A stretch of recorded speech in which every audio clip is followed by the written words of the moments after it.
আসন্ন ঈদ উল ফিতরে গরমুখী মানুষের কাছ থেকে নির্ধারিত ভাড়ার চেয়ে বেশি টাকা আদায় করলে কঠোর ব্যবস্থা নেওয়ার হুঁশিয়ারি দিয়েছেন সড়ক পরিবহন ও সেতু, রেলপথ এবং নৌ পরিবহন মন্ত্রী শেখ রবিউল আলম।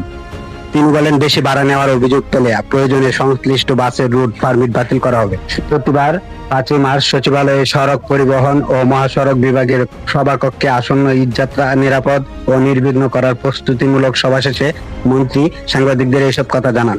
মন্ত্রী দাবি করেন, এবারের ঈদযাত্রা স্বস্তির হবে। তিনি বলেন, সড়ক মহাসড়কে কোনো ধরনের চাঁদাবাজির সুযোগ নেই।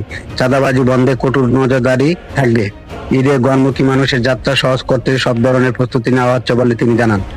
সবাই সড়ক জনপথ বিভাগে নির্দেশনা দিয়ে মন্ত্রী বলেন, ঈদের অন্তত 10 দিন আগেই সব খানাখন্দ মেরামত করে সড়ক মহাসড়ক চলাচলের উপযোগী করতে হবে।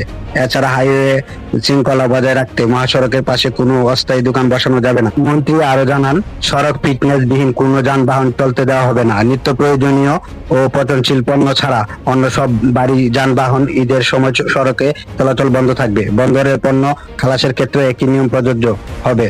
শেখ রবিউল আলম জানান, এবারে ঈদের যাত্রী ভোগান্তি কমাতে প্রশাসন ও আইন শৃঙ্খলা রক্ষাকারী বাহিনী মাঠে সক্রিয় থাকবে।